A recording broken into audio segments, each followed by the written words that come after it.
that down. You can't stop it there. How many more minutes have you got of that? Well, I recorded quite a lot of the song, but I was at the bar at the time, and quite a few people clocked that I had a microphone and viewed it as a karaoke opportunity, and they very badly wanted to solo into the microphone, but had very poor mic technique. So quite significant chunks of it are totally unusable. It's just a sort of as people scream into the mic. Well, maybe that could be the sort of end clip, the sort of closing clip of the pod. Just a whole load of noise from our listeners. How good was that? How good that?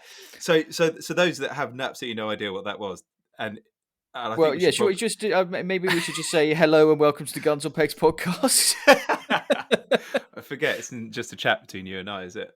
Yeah, exactly. I mean, as you might have gathered, this episode is not going to follow the usual format. I had a long think about how we might be able to make it do that, and I think it's a reflection of just how chaotic the whole weekend was that isn't really an option. So you might hear a few kind of old favourites cropping up here and there, but by and large, this is going to be just a random reflection on the Game Fair weekend, the Guns on Pegs podcast party, and Chris, I've got a few surprises lined up for you. I'm excited. Yeah, so basically, over the weekend, I was going around with my microphone, recording little bits and pieces here and there, quite a lot at the party, some beforehand, and I'm going to play them at you, and we're going to see what happens. Sounds good. So we should probably say to people, if this is the first episode of the Guns on Pegs podcast that you've listened to, pause right now, go back a bit, because there's quite a lot of context that's got us to this point. Yeah, that's a good point. A lot of this next hour or so would be pretty meaningless if you don't know what's gone before. So yeah, definitely do that. So that clip came from the party, which has been in planning for a number of episodes, right when like the peak of lockdown, that idea came about, when the idea of a party was just sort of a light year away. Wind back to some of those episodes, have a listen to them first, then come back and listen to this one. It will be all the more enjoyable. Indeed. Right. So I think what we'll do, Chris, is in order to maintain some semblance of structure and logic, I'm going to go through it chronologically. Okay. So I want to start with an interview that I recorded on Friday morning of the Game Fair. I was totally unprepared for people coming onto the Guns on Pegs stand and asking to talk to me. I just was not in the right headspace for it, so it completely threw me. Right, okay, so if you could start by telling me your names. I'm Robert Hall, this is my son Jack. Jack, Robert, good to meet you. And it's, 11 o'clock on the Friday morning of the Game Fair. Have you had a nice time so far? We have, being as though we found the easy way in. So we were chatting a bit before, and you told me that you're a fan of the podcast. So what I'm doing this weekend is I'm going to try and get a few little mini interviews with podcast listeners and maybe a few people who've not listened to it before, and find out a little bit about them. So tell me a bit about your shooting. Well, I'm 56 years old. I've been shooting since I was probably my son's age. He was 12. On and off, shooting, ferreting. Used to do a lot of lamping, terriers, foxing. Not so much driven shooting, but I've had a few good days driven shooting. My shooting's more walked up and roost shooting, decoy shooting. Lovely. And what neck of the woods are you in? I'm just outside Skipton, North Yorkshire. Great. And Jack, I gather you're just starting out on your shooting journey, is that right? Yeah, that's right. Yeah. Okay, so how long have you been shooting for? About a year and a bit now. Year and a bit. And what sort of gun are you using? 20 bore or? Yeah, 12 bore. 12 bore? Yeah. Lovely. And who shoots best? Me. I reluctantly agree. And so you go out together, do you? And Yeah. do a bit of roost shooting, pigeon shooting, that kind of thing? Crow shooting in winter, decoy shooting at the moment. Can't wait for the partridge to start. Yes, that'll be a lot of fun. Have you had it's not just as warm as it is today. Yeah. Have you been out on a driven day yet, Jack? Yes. When was your first time? I think it's 30th of December. And can you remember your first driven bird? Yeah. Tell me about it. It was coming out of the wood, and it was quite easy shot. It came from left to the right, and yeah, that's it. Nailed it, first barrel. Yeah. And Partridge? he had the No, pheasant. it was a hen pheasant, and he had the shoot owner stood behind him because there's not too many shoot owners want 12-year-olds shooting on their estates. Yes. Yeah. Well, I mean, it's great that the shoot owner was prepared to do that, really. Yeah. Excellent. And so you here all weekend, or is this just the only day you're at the game fair? Just today, we've come down to see you and to see the Ineos. Oh, well, that's a real honour. I'm going to wish you guys a very enjoyable rest of the show. Have a wonderful time. Thank you ever so much for coming to see us. Thank you very much. Thank Keep you. up the good work. Thank you very much. Cheers, guys. Thank you. So, Chris, that was the first time someone came up and specifically said that they'd come to the game fair to meet us. Proud moment for you, isn't it? It really was, actually. It was quite a peculiar feeling. I didn't quite know how to react, really, other than just like gratitude.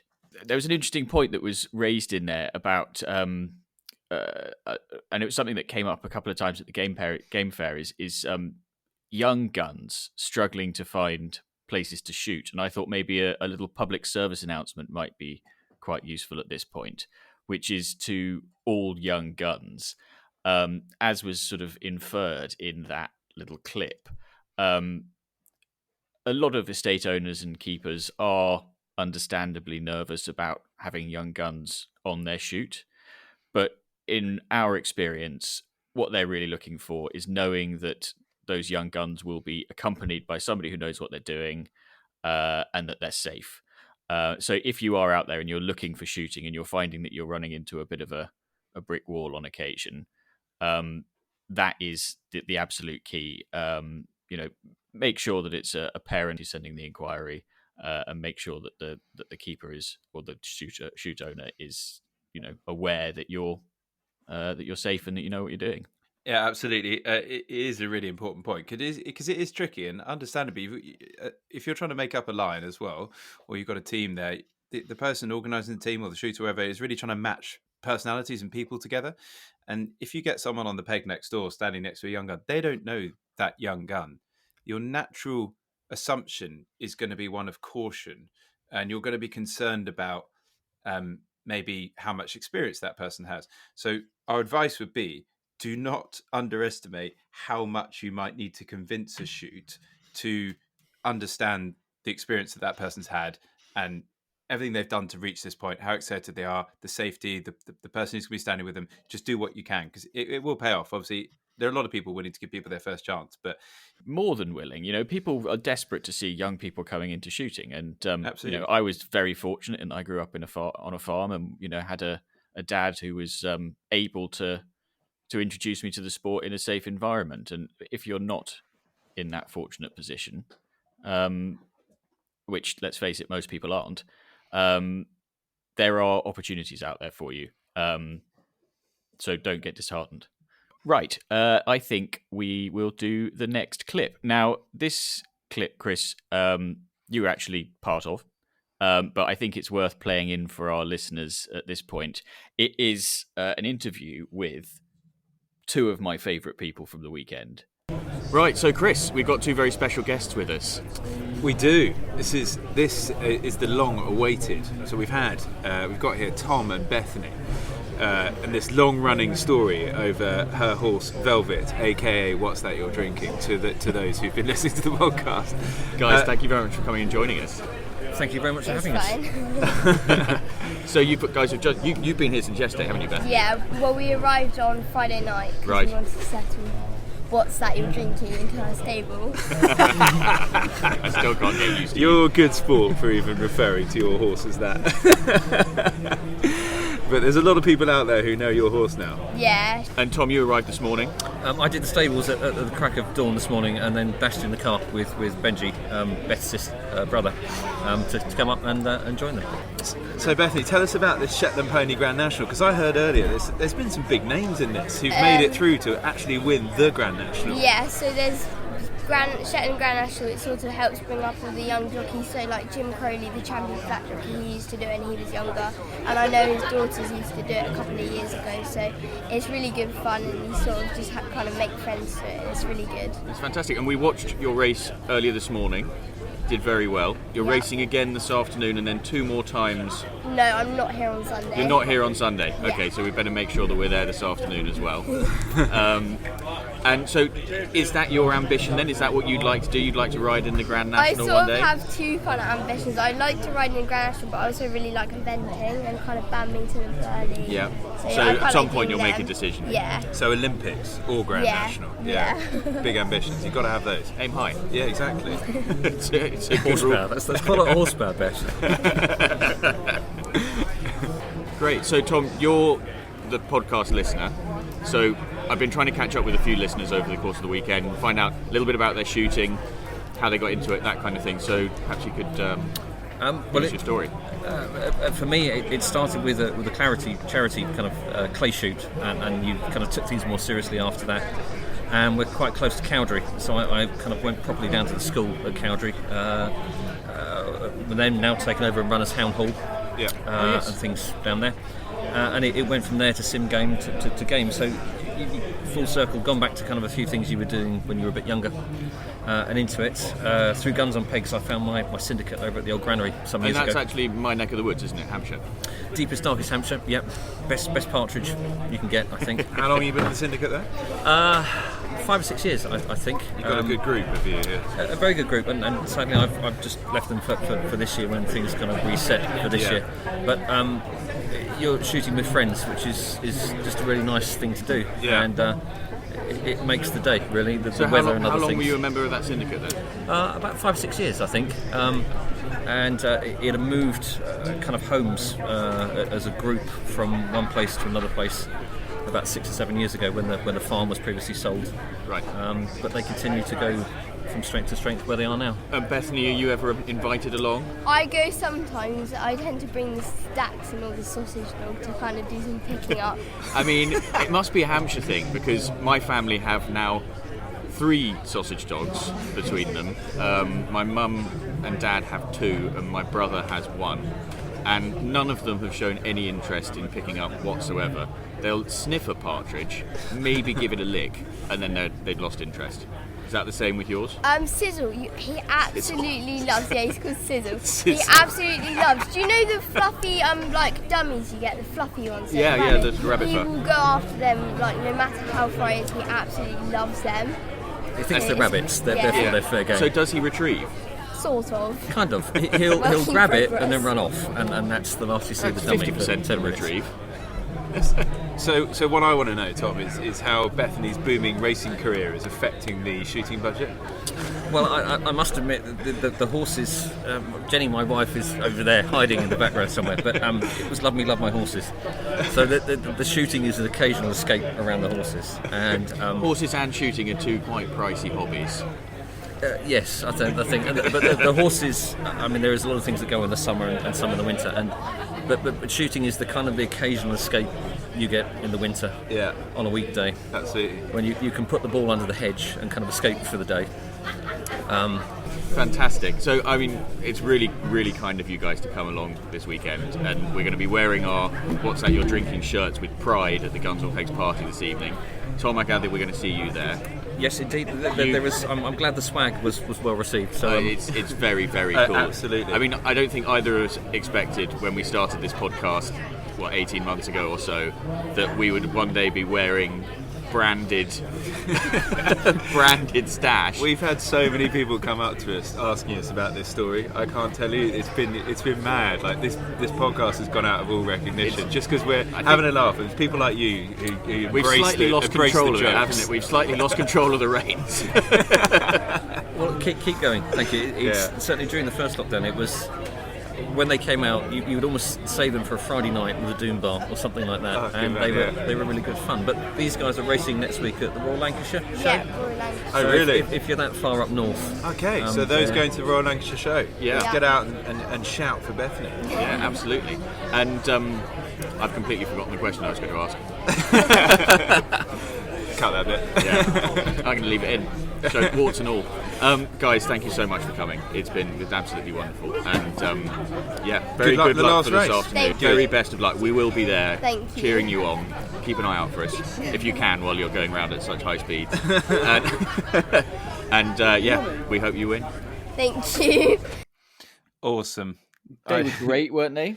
Yeah, so good. That story, as I said, then it was such a funny one because I think everyone sort of thought that's been like one of the most long running jokes of the podcast, and to have this horse there called "What's That You're Drinking" with our own shirts and everything else, just unbelievable.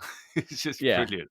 I think it was when Bethany came round very briefly on Friday afternoon, didn't she? And that was when it hit home to me that this podcast is, as I said in that interview, it's completely spiraled and grown beyond anything we could possibly have imagined.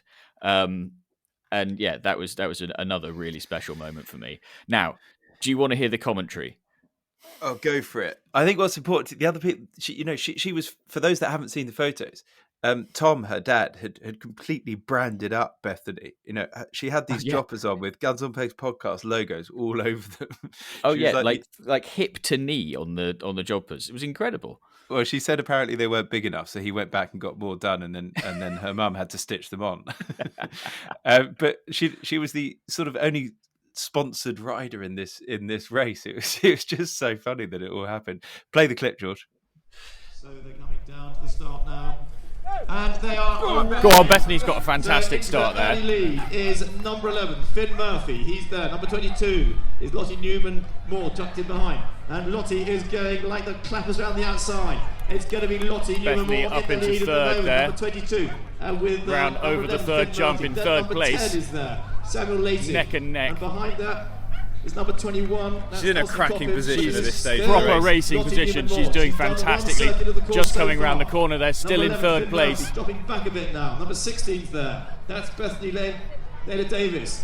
But there goes Lottie Newman-Moore. She goes round the corner for the second time. Just dropping Coming back around one in front of place. the commentary box. She's quite a lot in the lead with number 11, Finn Murphy, chasing up behind. George, I And think here we need to goes highlight Lottie Bethany's Newman-Moore. age She's versus way out others. there leading Oh, yeah, them she was as definitely goes one of the youngest. Into the final two fences now. She's going to win it, I think, but a lot can happen. Look at her go. Come on, Lottie Bethany! Newman-Moore. Then it's number 11, Finn Murphy. Then behind that, number 18, Olivia Head. And then number 10, Samuel Leighton. And here she comes. Into the finish goes Lottie Newman-Moore. She wins it. Number 11 is second, Finn Murphy. Then number 18, Olivia Head. Cracking effort from Bethany. Oh, so cool. And yeah, I mean, I think it's really worth pointing out that I think Bethany is definitely one of the youngest riders in the field. So, she didn't win, but I don't think we care about that.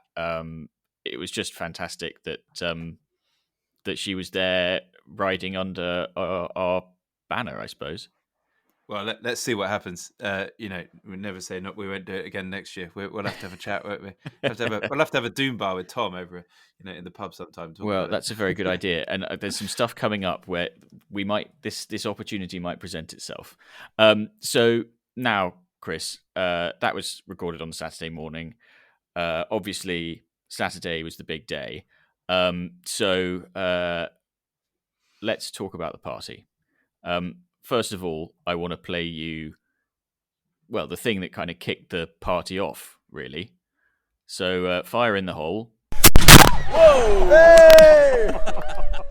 So no microphone on the planet is going to do that justice. Well, yeah, I think that's worth saying. I mean, it was a really big bang, and there's a really cool photo that I will make sure that we share.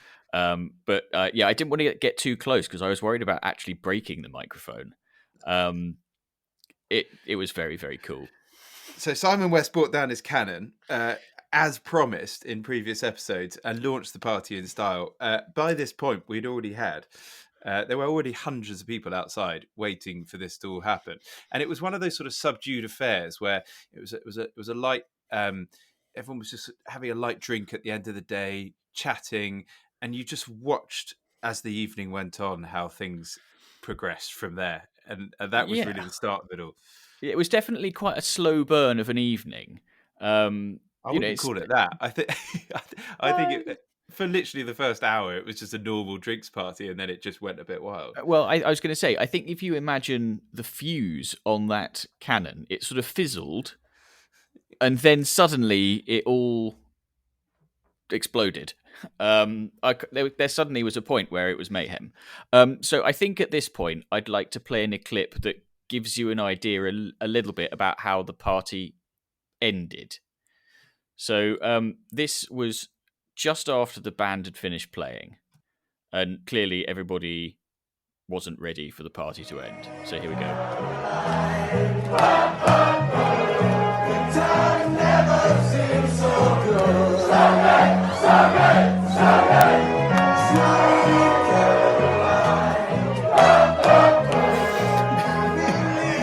So that was amazing. 450 people singing "Sweet Caroline." I mean, those are the things that we live for, aren't they? Yeah, it was amazing. It was like being at Headingley. COVID disappeared for at least a day at that point, didn't it? Yes. So now the choice is now up to you, Chris. I can either play you some more stuff that was recorded at the party, or I can play you some of the aftermath. No, let's go back to the start of the party. So we'd got there. I think the scene was set. We were in the Nice and Wild restaurant, which was run by Tim Madams, and there was proceeds going to the Country Food Trust. Atmosphere was really picking up really nicely, and that was hugely helped by, I think, probably the star of the evening, the unsung star of the evening, John Fordyce, who runs the Borders Distillery. What a hero. guy! We obviously got a chance to properly meet him face to face. So he brought along some drinks to supply for the bar. So we had Kerr's gin and tonic. They were pretty stiff, but they tasted great. But rigid. They supercharged the evening in a big way. So you had a choice. So guests could come up, get their drinks. They had the Kerr's gin and tonic, which is lovely. And if you see that, go and buy Kerr's gin. Obviously, these are the guys that made this fun. And then we had a Puffing Billy steamed vodka martini, which, I mean, it was rocket fuel, because at 7 p.m. on a Saturday evening after a long day at the game fair, a martini, when you've been on your feet all day, I mean, it sort of got to places that a beer wouldn't have done, wouldn't it? Well, I have to say, I didn't have one of those. I'd stuck to the gin and tonic.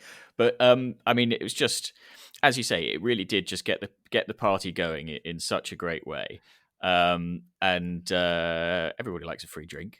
And yeah, just incredibly kind of John to provide those drinks for everybody and help oil the wheels. Indeed, and then as expected, a couple of those, and the bar was suddenly 6 deep of people trying to get hold of more, which was quite funny. So far away, go on next. Clip. Right, okay. Well, I think we'll go in chronological order again, since that was how we started. So again, at the party, I was going around with my microphone, and I got to chat to some of our podcast listeners again. And one of the really cool things was seeing podcast listeners meeting each other for the first time and getting on and having a chat, and that really. But what I hadn't considered is that they might be concocting plans of their own. Fred and Mungo, who've both sent in stories for Guns on Pegs podcast, have got an idea. Share the idea. It's got to be a royal meeting of the Order of the Garter. Absolutely. I mean, there's no other way. Arranged by Guns on Pegs. Yeah. So we're talking a shoot day, right? We're talking pretty much. Yeah, we're sure. That's essentially what we're saying. You let us know. I think an Order of the Garter's shoot day is a seriously good idea. It's got to be done. Oh dear. What do you think, Chris? They're obviously reaching deep into their pockets. I mean, it's not like we can't find a shoot day. That's obviously what we do. Yeah, I mean, there's going to be some good friends who will certainly be up for that. And I'm sure we'll have some listeners who'll be keen for it. Yeah. Okay, what sort of shoot day are you imagining, George? Well, a chaotic one. I don't know. We could maybe do like find somewhere who'd do a walk one, stand one. You know, if we were going to do it, we want as many people involved as possible, right? That's a good idea. I like the whole walk one, stand one idea, because obviously you get a lot more people taking part. Exactly. And, we don't want it to be too exclusive, and we don't want, we're not talking like a great big bag because we want it to be, within reach and that kind of stuff. So, anyway, I've got more for you, Chris. Well, hold on. The what one stone one thing could happen, but the in true podcast style, the night before or the night after is going to be fairly crucial to this, isn't it? It's funny you should say that because another podcast listener found me and had an idea of his own. So have a listen to this. State your name. Bernard. Okay, and Bernard has just given me a really good idea. Bernard, your story that you sent in was cricket related. Elaborate on your idea. Well, I had the opportunity to go and shoot grouse on the 12th of August. Unfortunately, it clashed with Lord's first test versus India, and I've got a brilliant idea. Why don't we have a Guns on Pegs cricket team? A podcast 11. I think that is one of the best ideas we've had so far from our listeners. So elaborate a bit more on this idea. So, for those that remember, I am actually employed at an undisclosed first-class county. So, therefore, I think we might be able to get a couple of good players to play against the select 11, and therefore, we might be able to raise some money for charity, to whatever it be, I think that's a really good idea. And I was chatting to some other listeners earlier on at the party, and they suggested a Guns on Pegs podcast shoot day. So I'm thinking that maybe we could do a sort of early September Partridge Day on the Saturday, followed by, on the Sunday, a cricket match, and then everybody goes home. I think that could be a really fun thing. That sounds like a serious idea. Saturday, Sunday game of cricket, nice barbecue, let the ale run, the wine run, and etc., and we'll have some plays in between. And the really good news is, if I put this in the podcast and don't tell Chris, and it goes out on air, it has to happen. It's got to happen. Let's do it. Awesome. Right, well, go back and enjoy the party, Bern, and thank you ever so much for coming. Thank you very much.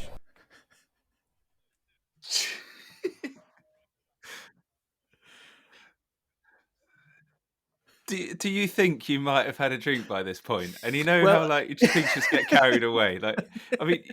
Our last episode was the shooting weekend episode, and what you've just decided is that you're going to go and play cricket at what sounds to be like a pretty decent ground. You're then going to go for some clay shooting, go out for dinner, do this, then you're going to rock up at another shoot. You're going to have a nice shoot day with a whole load of other people.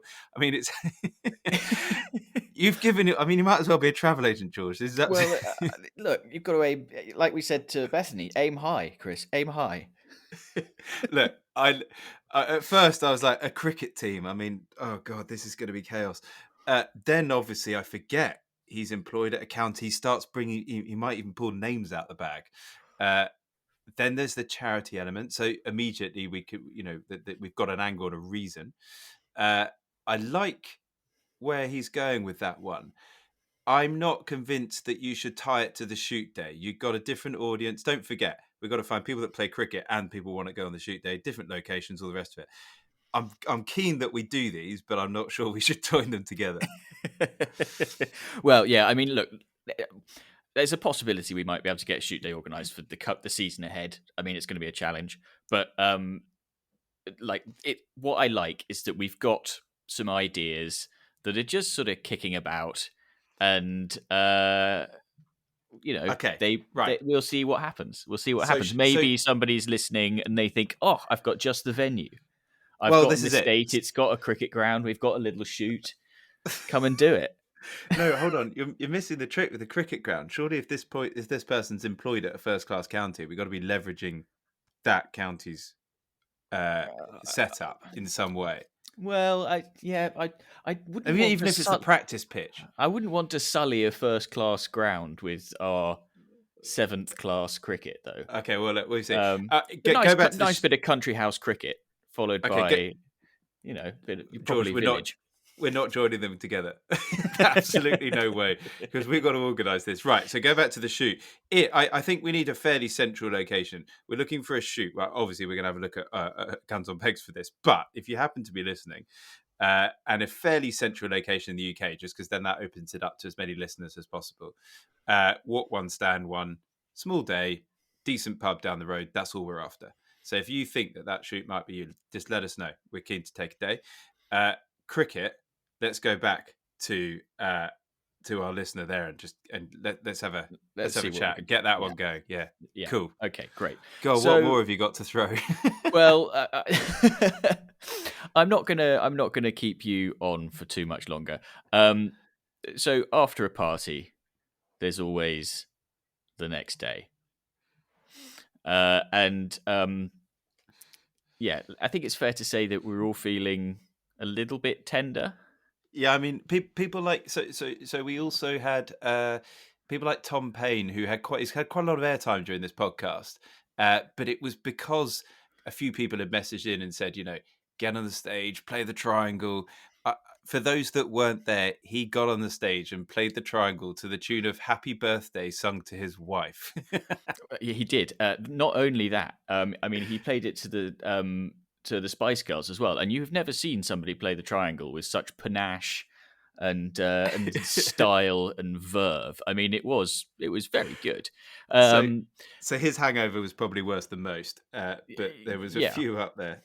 Yes, and on Sunday afternoon, Chris and I sat down and recorded a little bit of a reaction. So here's that. Right, it's 5:00 on Sunday afternoon. We're going to start packing the Guns on Pegs stand down fairly soon, but I've got Chris here, and I thought it'd be a good idea before we leave the site just have a bit of a reflection on what happened at the party. How do you think it went, Chris? Before I start with that, should we start with a quick game of What's That You're Drinking? Oh yeah, okay, good idea. What's that you're drinking? Buxton. And I've got a pint of sustainably sourced tap water. That tells you everything you need to know. It does. Where do we start? So we started doing parties at the Game Fair in 2011 when we had this massive double-decker stand at Blenheim, and we had a band on the top of that, and it was, to this day, people have been coming up all weekend being like, I was at your party at 2011. Anyway, 10 years on, and with 18 months of lockdown in between, there was some rather interesting sights last night and some pent up, I don't know, aggression towards a party. It was just absolutely unbelievable, but the atmosphere was just perfect. Yeah, I mean, it was obviously the first Guns on Pegs party that I've experienced. I'm assuming that in previous years they haven't all been quite that raucous. I mean, they've been fairly raucous, but that was another level. Actually, what you can tell it's another level when the band at the end, obviously they go to a lot of parties, but the band at the end were just like jaws dropped, like, who are these people? Yeah, I mean, it was pretty. I don't really know how many people there were there. I mean, it's got to have been 400. So 450 were there towards the end of that, which, speaking quietly, it was probably a bit of a safety issue going on. I mean, I think I heard that they sold over 1,000 pints behind the bar, and that's on top of all the free drinks that were given out as well. They did. So, yes, I mean, John, the Borders Distillery, we need to thank that guy like there is no tomorrow. He created the atmosphere for that party to start with, because everyone had some fairly stiff gin and tonics. Well, I'm pretty confident that they'd lost the tonic when I had my first one. I'm pretty sure it was mostly gin. But, I mean, yeah, a lot of stuff. There was quite a carefully planned out running order for that party. And I always say that a plan is a list of things that won't happen on time. In this instance, it was a list of things that didn't happen at all. So I'd planned to get up on the mic and say thank you to John, and there was going to be an auction. That didn't happen. But I think that is a testament to the atmosphere that was in the room. Yeah, there was absolutely no point interrupting it. But look, it's down to all our listeners. We had so many lovely comments from people last night, and honestly, that everyone who's been on this sort of journey of the last 18 months, obviously we've all been cooped up, and we've loved creating this podcast. But having lots of people to meet so many people last night was just unbelievable, and lots of lovely stories and lots of crazy ideas as well, which we're gonna have another planning session. Yeah, well, I've not actually listened. I recorded loads of stuff last night at the party, but I haven't been back through and listened to it all yet. But yeah, some of our listeners have come up with some pretty cool ideas, and if we can make even one of them come off, I think that would be amazing. The thing that amazed me was, so for example, Blair Bauman, who emailed in to say that he was listening to the podcast in his van with his boys on the way to work. He and his wife drove 10 hours to come to the game fair, and their principal reason for coming to the game fair was to come to our party. That is mad. Also, Rachel, did you meet Rachel? She doesn't even shoot. She doesn't really shoot. Her dad's a keeper, or was a keeper, and she does a bit of beating, but she found the podcast and really enjoyed it. She came to the game fair by herself to come to the party. I mean... dedication. It's unbelievable. I mean, so tell me, have you got like a favourite moment from last night? Let's just start with that. Yeah, I think, well, actually, I don't know where to start. So it was dear old Claire Sadler's birthday. She's due in 4 weeks. So the 12th of August. Well, that's typical, isn't it? It's Tom Payne's other half. That was always going to happen.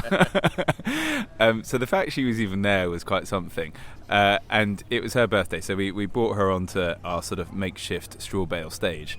And Tom was playing the triangle whilst the band sang happy birthday to her. Like literally 400 people in front singing happy birthday back at her. I mean, that's just awesome. What a way to celebrate your birthday. I thought that was pretty cool. I wondered whether Tom was going to be maybe a bit retiring about getting on stage, getting on the mic. He did say some words on the mic. I don't think I heard them. No. I don't know if they were coherent, but he wasn't retiring at all, was he? And I think at one point he basically joined the band for about the last half an hour of the party. I think the next moment was the culmination at the end. Don't Look Back in Anger came on, the Oasis classic, and I was on the straw bale at the front, and it literally started this sort of Euros England goal scoring like moment. But when Sam from Tweedle started Sweet Caroline off, when that first chorus hit, I had a full pint, and by the time the chorus was over, I had half a pint and none of it went in my mouth. It was like a mosh pit. It was bizarre. I think, for me, one of the coolest things was the cannon. I mean, a band, everybody having a good time, everybody dancing. It was expected. I think the cannon is something that really kind of set it apart. It's a great way to start it was a really good way to start a party. It made a big bang, great big puff of smoke and sparks coming out the end. With Simon's underpants flying out. It was Simon's underpants flying out the end. But people came up to us and they were asking, why do you do this? What's the reason for this big party? And the answer is quite simple. Our strapline of Guns on Pegs is plan the best days of your life, because days out with our mates in the field are some of the best days of our life. We can't have a day out shooting at the game fair, so what can we do? Create a massive party. That's the only way to try and work in what we do as a company, and just give people a good time. Yeah, and not to get too philosophical about it, because it's easy to do that on a hangover. I think, not many people there knew each other. There must have been a good 300 or 400 people there. They can't all have known each other, but the atmosphere was created because we're all here because we love one thing. We have a shared passion, a shared understanding, and I think that is what made that such a great night. Yeah, indeed. That and months and months of build-up. Let's face it, a lot of the dancing wasn't great. I think a lot of the people dancing there were a bit out of practice. They haven't had a summer of weddings to get warmed up, and I think it showed. I'll tell you. Okay, so the other thing that I thought was amazing is we'd set up this line of bales to keep the likes of Tom Payne out of the band's equipment, and inevitably people began dancing on the bales. I have no idea how it happened, but somehow they managed to destroy one of these straw bales through the sheer act of dancing on it. Yeah, and at the end, it looked like a lambing shed at when the we end, finished. there was one bloke who looked like he sort of had a roll around in it. He was covered head to toe in his hair, all over his clothes. It was astonishing. Final thoughts? Oh, looking forward to next year. Oh God, are we doing it again? Absolutely. Christ. Are we doing it again next year? Well, I think we have to, don't we? Oh God. It's 2 weeks later. I still haven't properly recovered. No, I know. It's good fun though. And yeah, thank you to all those that came and made it happen, really. Yeah. I mean, Look, Chris, party aside, I think that the game fair itself was a really amazing weekend. It was tough work for us, but they say that it's one of the best attended game fairs in a really long time. And there was a real sense of optimism and excitement. And did you get that? Yeah, absolutely. I thought it was a huge success. And I think if you don't, obviously, because last year was a bit of a nothing year for a lot of people. It's been a long time since a lot of us have had the chance to really enjoy our hobby, and I think that walking around, obviously seeing all the sort of gun shop stands, the clothing stands, all the gun makers there as well, it just really got you going again. It reminded you what's just around the corner, and the game fair's always really been that marker in the calendar, which is sort of, hey, season's literally about to get going, so get yourself sorted type thing. And we've always seen that impact on the website in terms of piquing people's interests. So yeah, the atmosphere was probably slightly more supercharged this year because of the situation, but it was just awesome. So if you don't really go to the game fair, we can't encourage it enough. Get next year in your diary. It's back at Ragley Hall at the end of July. Yeah, but I think it makes me feel like the season that's just around the corner now, people are properly excited for it. It feels to me like it's going to be, a bit like the party actually, that there's going to be this sort of almighty release of emotion and a rush of familiar joy that comes over you when you have that first day out on the peg each year. Absolutely. Well, we've almost got data that backs up that that's going to happen already. There's a lot of people who came up to us saying, yeah, super excited for the season, got some things sorted, but still want to get a few more. And because of the situation with lockdown and restrictions and everything else, people aren't fully planned up for the season yet. But the thing is, there's not a lot left. A lot of shoots are sold out, and a lot of shoots have only got 1 or 2 days left. So we're almost certainly going to see a mad rush for little availability. And we were sort of trying to explain this to people on the stand, just saying, get cracking, otherwise you will be left disappointed. But the excitement is absolutely there. And I think by the time that a few people have had some days under their belts, everyone's going to remind themselves what they love so much. Yeah, exactly. Right. So, Chris, before we wrap everything up, what I want to say is I've got 2 more clips that I've not played in yet. One of them is from Simon West, which I will play in right at the end of the episode, in which he talks to us about the canon. It's not really sort of part of the podcast as such, but I thought people might be interested to know a little bit about what the canon, why he has a canon, that kind of stuff, and there's an explanation about the underpants reference you made in that little clip that we played just there as well. So there's that, and then it's a bit of there's a little thing I recorded with Sam from Tweedle the day after the party as well, and the reason I want to play that in now is because it's there's a little bit of a teaser in there. So here goes that. Right, so it is Sunday afternoon, the day after the night before. I've got Sam from Tweedle here. Hello. How are you feeling? Good, mate. Yeah? Yeah, good. There we go. I have to say, first game fair as a trade stand holder, and it has took it out of me. However, I do think this hair of the dog might go down well. Yeah, so we've both got a pint. I'm still not sure if it's a good idea, really. Got quite a shaky hand this morning. I just noticed that, mate. I just noticed that. Everything okay? Well, yeah, it's been a long few days. Yeah. And last night was quite intense. Yeah. I saw you having a bit of fun up the front. Yes. Yeah, no, it was a great party, mate. Really good party. We only came down a bit later on. We had a bit of a do in our tent, and then we thought we'd better venture down, and it was carnage. It was quite raucous. Was it you who started Sweet Caroline at the end? Yeah, it was. We spoke with you guys and Chris on Friday, and I said, look, let's get Sweet Caroline going. Unfortunately, we didn't manage to do it with the microphone. I don't think you needed it. We did not need it. The whole tent erupted. I lost half a pint. Yeah, there was lager thrown everywhere. It was great. Good. And so what about the rest of the weekend then? Have you had a good first game fair? Yeah, no, it's been amazing.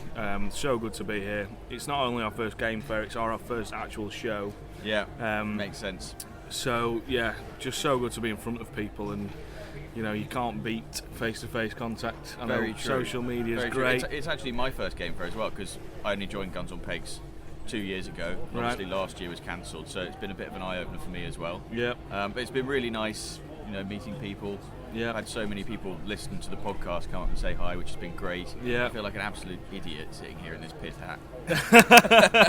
It's actually a gift from a listener, which is very kind. It's a very nice hat, I have to admit. But yeah, I mean, we're going to get you on the podcast for a proper episode in a few weeks' time, hopefully. Yeah. Can we talk about what we're going to talk about then? Just give people a little taste. Can we do that? Yeah, of course. So, well, maybe you should do that. So we've got, obviously, Tweedle, if anybody that's listening has never heard of us, we're a competition company that offer prizes in return for a ticket. The odds are always good. Ticket price is always generally quite low, and we've got something in the pipeline with the Guns on Pegs boys, which is quite exciting. Yeah, so I think the plan is, and this is very good content right now, you have to listen to the episode with Sam to find out what that competition's going to be all about. Yes. So we'll be launching it on that podcast. Exactly. You won't hear about it before then. Yeah, so when that episode comes out, you'll get all the details about how to enter and what the prize is and all that kind of stuff. But yeah. I've been slightly involved with some of the conversations about what the prize should be, and I can tell you it's going to be an absolute belter. People will really, really want this prize. Yeah. And I mean, they do with all your prizes, though. Yes, yeah, they do. And bit of a teaser, there's going to be more than one winner, isn't there? Yes, more than one More winner. than one winner. So the odds are even better than usual. Absolutely, mate. Tenfold. Well, yeah, that's really, really cool. So, there we have it. That's everything that we recorded over the weekend. We've got Sam joining us for an episode very soon. We haven't lined it up exactly yet, but it will be in the next few weeks with any luck. We're really excited about the competition, aren't we, Chris? Indeed, we are. I mean, it's people like Sam who, people listen. They listen to the pod. They then get involved. They come up with ideas. It's other listeners that message in, other guests that have been on. It's what creates this community, and I think more widely the shooting community that we absolutely love so much. It's just been absolutely awesome, and what a weekend! Yeah, exactly. Listen, everyone who's been listening, thank you very much for joining us. Everybody who came to the party, thank you so much for coming to the party. Everybody who came up to the stand and spoke to us about the podcast, spoke to us about Guns on Pegs, thank you very much for doing that as well. It was a really special weekend for me. I think it was for you as well, Chris. Indeed. And we still want your correspondence for future episodes. We'll be gearing up for next year's party, but remember, pod@gunsonpegs.com. Oh, yeah. That's how you get in touch. Definitely. And of course, you get yourself a set of the Guns on Pegs podcast garters as well. And that is obviously hugely desirable, as we learned over the weekend. That reminds me, Chris, I have got one last little snippet that's come out of that weekend, but I'm going to save that for the next episode, I think. Oh God, incriminating probably. Right. So I hope you enjoyed listening. It's been a slightly different episode, a little bit chaotic, and we'll be back in a couple of weeks with another special guest. Until then, thanks very much for listening, and goodbye.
Sunday afternoon, I'm here with Simon West. Simon is the person who very kindly provided the cannon for last night's party, and we were talking about it just before the bang. What fun. It was so much fun.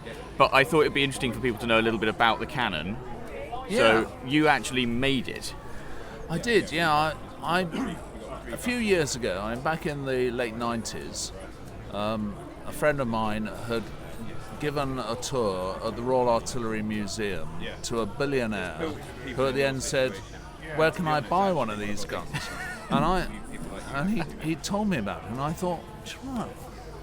Billionaire wants guns? I reckon I could do that." So I spent a bit of time researching what was involved, realised there was no one else in the country doing it, casting bronze cannon, and I thought, right, I need to chat up a local foundry, I need to make a pattern, and we'll see what happens. So the story evolved actually a little bit later with the billionaire, but to start with, I just did a few experimental pieces, realised that there were skills that had been lost in time after the Royal Artillery and the Royal Navy had stopped using bronze cannons in the middle of the 19th century.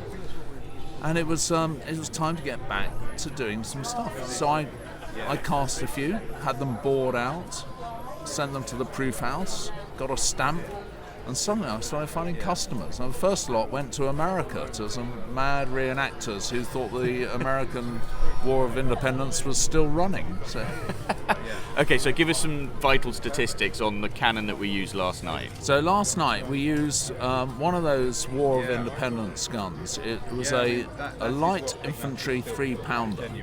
So it's about a metre long.